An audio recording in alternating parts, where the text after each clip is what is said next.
Svolta nella vicenda Italgas. Il sindaco di Chiavari ha chiesto alla società di rivedere il progetto per la costruzione di un nuovo palazzo. L'auspicio di Di Capua, realizzare posteggi al servizio del nuovo tribunale. Lo Spirito Santo è il protagonista dell'evangelizzazione, lo ha detto il Papa stamani all'udienza generale. È la gioia, anche nel martirio, ha detto, che fa di un cristiano un bravo evangelizzatore. Quante sono le tue opere, Signore? Sarà dedicata alla biodiversità, alla giornata ecumenica per la custodia del creato che sarà celebrata in diocesi venerdì. Sullo sfondo la preparazione al sinodo per l'Amazzonia. Dopo 10 anni le confraternite sono tornate a riunirsi a Moneglia. Godersi la vita, ha detto il vescovo, rende indifferenti ai bisogni dell'altro. I confratelli sono da sempre esempio di preghiera e carità. Chiude in pareggio a 130.900 euro il bilancio preventivo dell'Istituto per il Baliatico di Chiavari. 75 le famiglie assistite e una serie di eventi programmati in vista del rinnovo delle cariche. Buonasera a tutti, bentornati al nostro telegiornale. Anche il Centro per l'Impiego di Chiavari traslocherà nei locali del nuovo tribunale con l'ingresso da via Trieste. Questa mattina è arrivata la conferma ufficiale dello svincolo del quarto piano proprio sotto la nuova sede dell'INPS che sarà inaugurata venerdì. E in Consiglio Comunale intanto è arrivata la svolta per quanto riguarda la zona attorno al palazzo, ovvero quella dove Italgas avrebbe costruito un edificio di edilizia residenziale.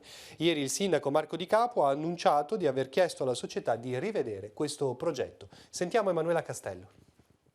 C'è una svolta nell'intricata vicenda Italgas e della comunicazione resa in Consiglio Comunale dal sindaco di Chiavari Marco Di Capua, che ha annunciato l'avvio di un dialogo con la società proprietaria dell'area alle spalle del palazzo polifunzionale di via Trieste, dove secondo il progetto presentato avrebbe dovuto sorgere un nuovo palazzo, che ha generato le proteste degli abitanti della zona e dell'opposizione in Consiglio Comunale. Ho avviato le trattative con il direttivo di Italgas. Ho trovato una disponibilità al dialogo, a trovare una soluzione alternativa al progetto presentato, per cui sono fiducioso che si possa trovare ad una soluzione che possa soddisfare sia i rappresentanti del comitato, ma anche tutti coloro che usufruiranno del palazzo polifunzionale. Ad Italgas Di Capua ha prospettato la possibilità di realizzare in quella zona un posteggio a servizio del quartiere e degli uffici che trovano sede nel palazzo. Il progetto, come è stato presentato,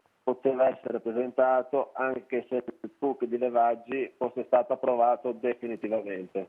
Detto ciò, io auspicherei un parcheggio, in quanto è stimata una superficie di circa 120 posti auto. Dobbiamo tenere presente che si tratta di un'area privata, per cui se hanno un diritto da costruire, questo deve essere valorizzato.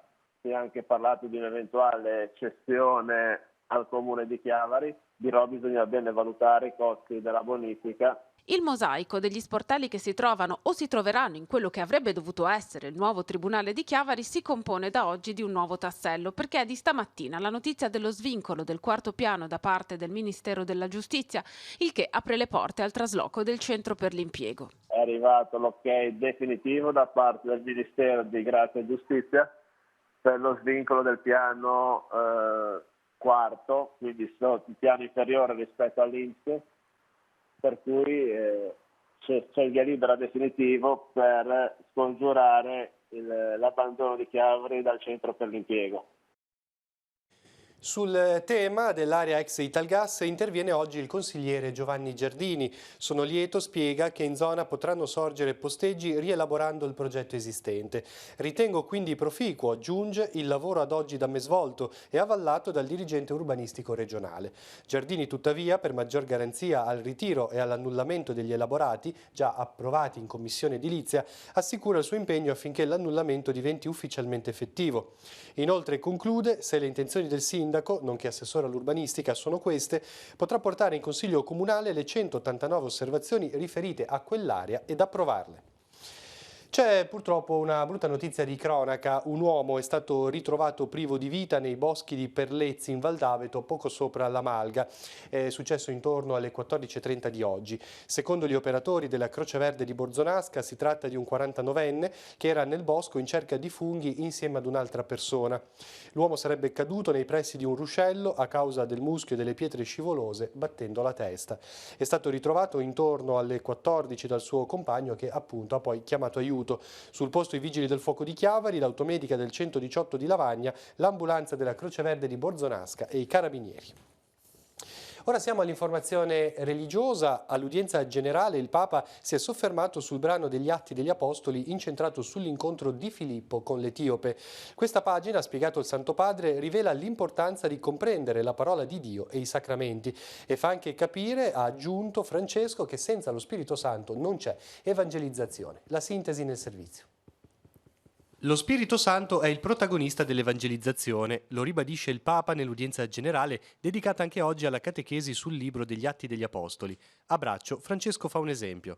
Padre, io vado a evangelizzare, sì, cosa fai? Io annuncio il Vangelo e dico chi è Gesù e cerco di convincere la gente che Gesù è Dio. Caro, questo non è evangelizzazione. Se non c'è lo Spirito Santo non c'è evangelizzazione. Questo può essere proselitismo, può essere pubblicità, ma l'evangelizzazione è farti lasciare dallo Spirito Santo, che sia Lui a spingerti all'annuncio. Il pontefice chiede poi qual è il segno che rende evangelizzatore un cristiano e risponde la gioia, anche nel martirio. Nel libro degli Atti, spiega il Papa, la persecuzione appare come uno stato permanente della vita dei discepoli, ma il fuoco dell'evangelizzazione non si spegne, anzi si alimenta ancora di più. Che lo Spirito faccia di tutti noi battezzati uomini e donne che annunciano il Vangelo per attirare gli altri non a sé ma a Cristo, che sanno fare spazio all'azione di Dio, che sanno rendere gli altri liberi e responsabili dinanzi al Signore. Infine, dettagliando il racconto del dialogo tra Filippo e l'Etiope, il Papa riflette sull'importanza dell'essere guidati per comprendere la parola di Dio. Non basta leggere la Scrittura, occorre comprenderne il senso, trovare il succo andando oltre la scorza, attingere lo spirito che anima la lettera, entrare nella parola di Dio e essere disposti a uscire dai propri limiti per incontrare e conformarsi a Cristo, che è la parola vivente del Padre. Andiamo sul sito della Radio Vaticana perché proprio oggi è stato pubblicato in livello dettagliato proprio il programma del viaggio del Papa in Thailandia e Giappone. La Sala Stampa Vaticana lo ha reso noto appunto oggi, il viaggio si terrà dal 19 al 26 novembre prossimi. La prima tappa appunto in Thailandia dove il Papa si fermerà sino al 23 novembre e poi la visita al Giappone. Il motto di questa parte del viaggio apostolico è Discepoli di Cristo, discepoli missionari, che richiama l'anniversario dei 350 anni dall'istituzione del vicariato apostolico di Siam, eretto nel 1669. Poi invece la visita al Giappone invece con il motto Proteggere tutte le vite. E ora veniamo in diocesi. Venerdì 4 ottobre, in memoria liturgica di San Francesco, sarà celebrata la giornata ecumenica per la custodia del creato. L'inizio alle 18:45 alla Basilica dei Fieschi. Ci sarà un percorso iniziale a piedi, dopodiché in chiesa la riflessione proposta quest'anno da Don Paolo Zanandreis. Alle 21, sempre in Basilica, sarà possibile assistere all'opera di teatro musicale San Francesco il Sultano, che propone la rievocazione dell'incontro di Damietta, avvenuto 8 secoli fa, e che apre per la nostra diocesi il percorso dedicato al dialogo interreligioso che si svolgerà per tutto questo anno pastorale. Sentiamo l'intervista. Quante sono le tue opere, Signore? Il passaggio del Salmo 104 è il tema della giornata ecumenica per la custodia del creato che sarà celebrata in diocesi venerdì 4 ottobre a partire dalle 18:45 alla Basilica dei Fieschi. Il versetto del Salmo si collega al tema che sarà affrontato, ovvero quello della biodiversità. La molteplicità delle opere compiute da Dio nella creazione formano un insieme indissolubile e noi siamo una parte, l'ultima delle creazioni di Dio. Dunque dobbiamo capire, questa è l'idea centrale, che la biodiversità e conservare la biodiversità è una parte fondamentale dell'impegno che abbiamo come cristiani di curare il creato. In questo senso, dunque, la giornata di venerdì sarà l'occasione anche per riflettere sul significato profondo dell'Assemblea speciale del Sinodo dei Vescovi per la regione panamazzonica, che si svolgerà da domenica 6 a domenica 27 ottobre per riflettere sul tema Amazzonia, nuovi cammini per la Chiesa e per una ecologia integrale. Un appuntamento che arriva in un momento storico che sta segnando anche una svolta nel cammino del dialogo ecumenico ed interreligioso, anche grazie ai passi compiuti nel pontificato di Papa Francesco. Noi vogliamo anche riflettere per questo sinodo importante che in qualche modo coinvolge tutti i cristiani. Prima la teologia del creato era un capitoletto del trattato, del manuale sul Dio uno e trino. Dunque un capitoletto. Invece oggi sta diventando sempre più un tema a sé, un tema da considerare come la riflessione sull'incidenza che ha l'attività dell'essere umano sul creato, l'impronta ecologica, la distruzione o la cura. Queste sono le alternative. Noi dobbiamo, come cristiani, predicare, proclamare e attuare la difesa, la protezione del creato, dunque della biodiversità. La sensibilità sul creato è penetrata nelle chiese occidentali, nel cattolicesimo e nelle chiese evangeliche e protestanti, attraverso gli orientali, attraverso le chiese orientali. Questa impostazione della teologia ortodossa è in qualche modo cominciata a penetrare. Nel 1927, per esempio, è quando è stato istituito il giorno della creazione nell'Assemblea Ecumenica di Graz, quando tutte le altre chiese hanno deciso, come era già dagli anni 60 un'abitudine della Chiesa ortodossa, chiamare tutte le chiese a celebrare il giorno del creato. E ora andiamo a Moneglia, che nei giorni scorsi ha ospitato il 22esimo raduno diocesano delle confraternite. Nell'occasione si sono ritrovati anche i giovani confratelli appartenenti alla regione ecclesiastica ligure. A presiedere la messa il vescovo, che nell'omelia ha invitato a non essere indifferenti ai bisogni dell'altro. Vediamo. Dopo 10 anni il raduno delle confraternite è tornato a Moneglia. Per l'occasione la messa è stata celebrata sul Sagrato di Santa Croce e l'altare è stato allestito sopra un gozzo in cima alla scalinata dell'oratorio. Speciale accoglienza dunque per il vescovo che, nel colpo d'occhio della piazza gremita di confratelli, cappe e grandi crocifissi, ha spiegato che oggi la società dei consumi distoglie dalle necessità degli altri, rende indifferenti a tutto e fa perdere il senso della propria vita. La fede è l'ascolto di Dio. Se ascolto la parola di Dio, allora mi rendo conto di che cos'è la vita, di dove porta la vita, dove sono le cose importanti. La parola di Dio mi dà la possibilità di leggere oltre la vita, di pensare dove vado. Ancora oggi le confraternite sono un riferimento di preghiera e carità, un mondo radicato nella tradizione che cerca di sfuggire dall'indifferenza crescente dei nostri giorni. Perché abbiamo anche uno scopo di aiutare chi ha bisogno. Quest'anno abbiamo aiutato un'associazione e stamattina i soldi della raccolta verranno devoluti a questa associazione, è quella dell'associazione Osteogenesi Imperfetta. Il movimento delle confraternite è in crescita in tutta Italia. La Liguria ne conta 400, 152 soltanto nell'arcidiocesi di Genova. Tant'è vero che un altro anno ci sarà il raduno interregionale che si farà a Ovada il 3 di maggio. Ci saranno le 3 regioni principali che hanno le più tante confraternite, cioè la Liguria, il Piemonte e la Lombardia. Il raduno diocesano a Moneglia è stato anche l'occasione per farsi alcune domande di fondo sui giovani. Cioè se i nostri oratori sono luoghi accoglienti, se il nostro stile di vita confraternale può essere di interesse, può essere stimolante per attirare un giovane. Se sapremo dare una risposta seria ed attenta a queste domande, potremo davvero essere capaci di diventare anche noi confraternite quella chiesa in uscita che tante volte Papa Francesco ci ha richiamato. Suore Giannelline in lutto, è scomparsa Suor del Redentore Carbone, vera istituzione per l'Istituto Gianelli di Rapallo, dove ha trascorso moltissimi anni dedicando passione nell'educazione dei bambini e dei ragazzi. Madre Carbone aveva 92 anni, per più mandati è stata anche madre provinciale. Negli ultimi anni si era ritirata alla casa delle Giannelline del conservatorio dove risiedono le suore più anziane. Chi l'ha conosciuta oggi la ricorda come un esempio di fedeltà alla scelta della consacrazione. Laureata in lettere all'Università Cattolica di Milano nel 1954, ha poi speso la sua vita prima nell'insegnamento e poi nella guida della comunità, rimanendo però sempre presente nel mondo delle scuole. Cambiamo tema, è stato approvato il bilancio preventivo dell'Istituto per il Baliatico di Chiavari. Il documento pareggia a 130.900 euro. Nelle entrate la voce più significativa è rappresentata dai proventi delle locazioni degli immobili di proprietà dell'ente, ma anche dalle libere offerte e dalle donazioni che sono in crescita e che hanno consentito di abbattere le liste di attesa. Il prossimo 23 di ottobre saranno rinnovate le cariche del Consiglio di amministrazione. Sentiamo.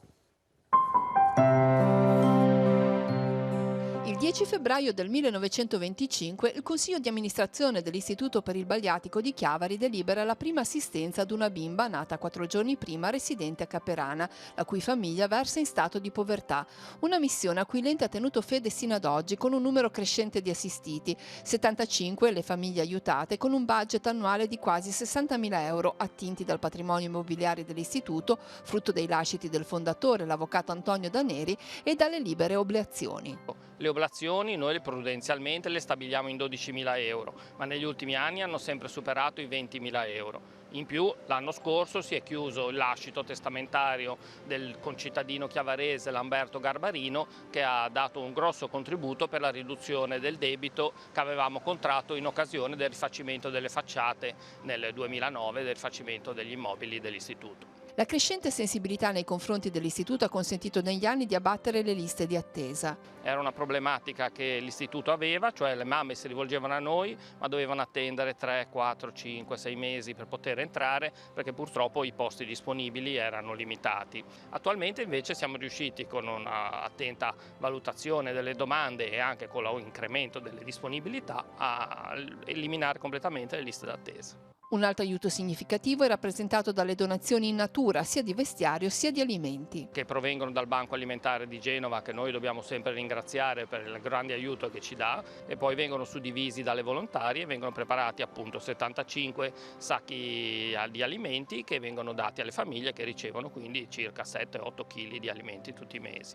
Il bilancio preventivo 2020 chiude con un pareggio di 130.900 euro e conclude un mandato amministrativo in vista del rinnovo delle cariche. Il 22 ottobre, in base al primo insediamento, scade il quadriennio e quindi il Consiglio d'amministrazione va a scadenza. È stato di questo avvertito ovviamente il Comune di Chiavari, che nominerà 3 consiglieri e il Presidente, e la società economica, che nomina 2 consiglieri.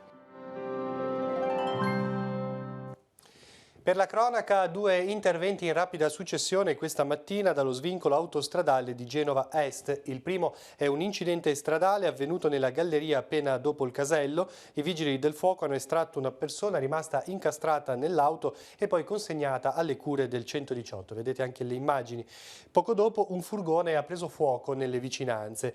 Grazie all'utilizzo dello schiumogeno i pompieri hanno avuto ragione delle fiamme in poco tempo. Lo svincolo è rimasto chiuso in entrambe le direzioni per oltre un'ora, si contano dei feriti.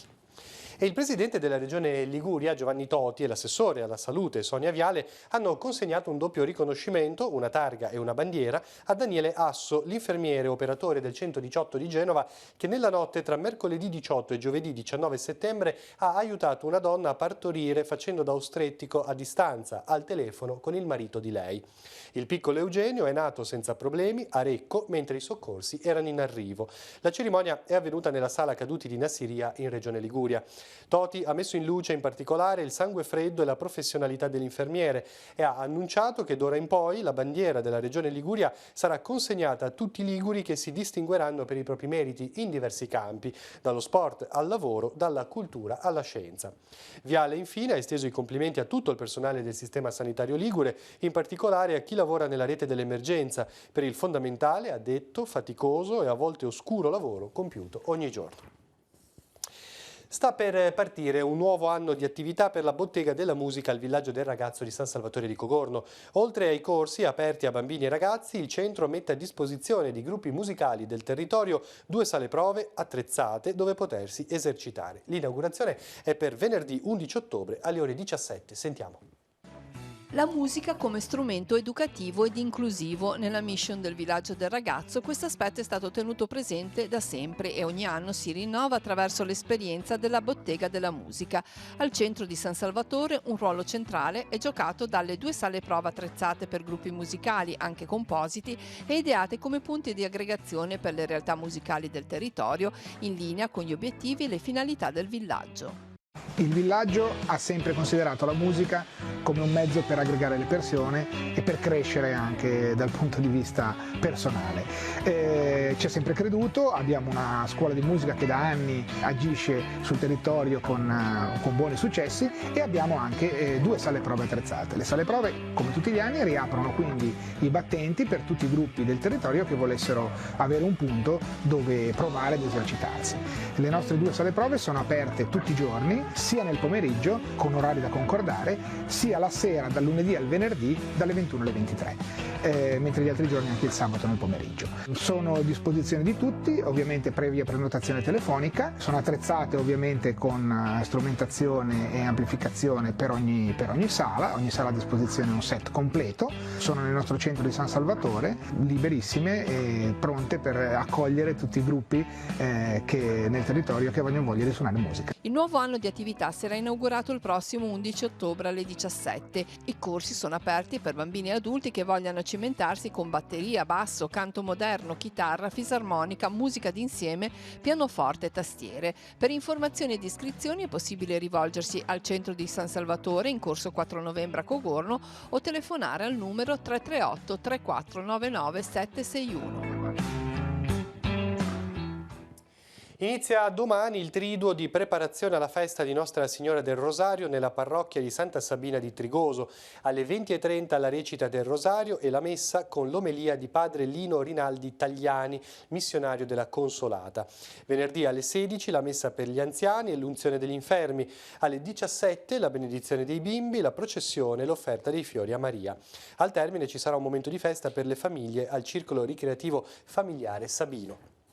L'Associazione Cattolica della Diocesi di Chiavari propone una serata sui temi dell'informazione, come i media possano cioè influenzare l'opinione pubblica e il ruolo delle fake news.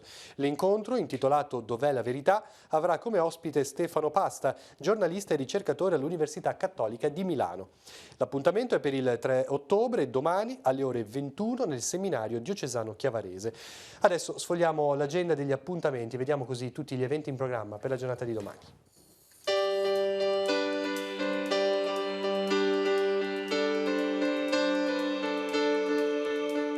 Appuntamenti in agenda per giovedì 3 ottobre. Apertura alle visite del Museo Archeologico di Chiavari in via Costaguta dalle 9 alle 14. Su prenotazione è possibile richiedere un servizio didattico gratuito. Apertura alle visite anche del Museo del Merletto di Villa Tigulia Rapallo dalle 9:30 alle 12. 21° corso universitario multidisciplinare di educazione allo sviluppo per il 30° anno della Convenzione ONU sui diritti dell'infanzia. Dalle 15 alle 18 nel polo didattico dell'Albergo dei Poveri di Genova la presentazione del corso con il direttore Mauro Spotorno e il presidente del comitato regionale UNICEF Franco Cirio. Come ogni primo giovedì del mese è possibile visitare la Camera di Donnando Negri nel centro del Villaggio del Ragazzo di San Salvatore di Cogorno, dalle ore 16 alle 18. Incontro settimanale dell'ARCAT, l'associazione regionale Club degli alcolisti in trattamento, che si occupa di aiutare le famiglie con problemi legati all'alcol, dalle 20 alle 21:30 al centro Benedetto Acquaroni di via Pio X a Chiavari. Percorso di informazione e formazione sull'adozione al centro San Matteo di Genova. Alle 21 l'incontro Cos'è l'adozione? Con testimonianze di famiglie che hanno accolto bambini tramite l'associazione Batia. L'ingresso è libero.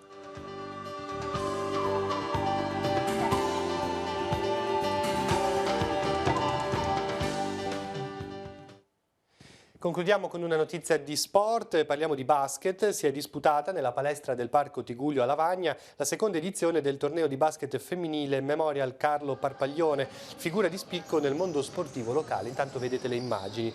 Il torneo è stato vinto dalla formazione Laura Spezia, secondo posto per la Polisport Lavagna, terzo per il Meeting Genova. L'occasione è stata quella di ricordare la grande passione e l'impegno nello sport di Parpaglione, che tra le varie cariche ha ricoperto anche quella di presidente del Parathlon Club Tigullio Chiavari.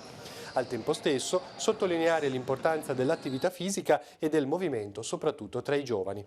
Proprio per questi motivi la manifestazione è stata ufficialmente introdotta nel calendario europeo della Settimana Europea dello Sport 2019, volta a promuovere la partecipazione sportiva e l'attività fisica nei Paesi membri dell'Unione Europea.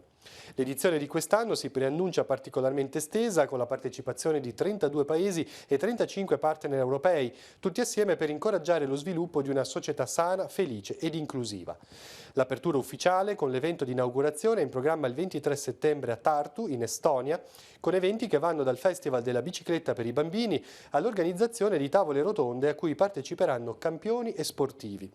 Il Memorial Carlo Parpaglione è tra le 33 manifestazioni italiane riconosciute dalla Presidenza del Consiglio dei Ministri come meritevoli di essere iscritte all'album europeo.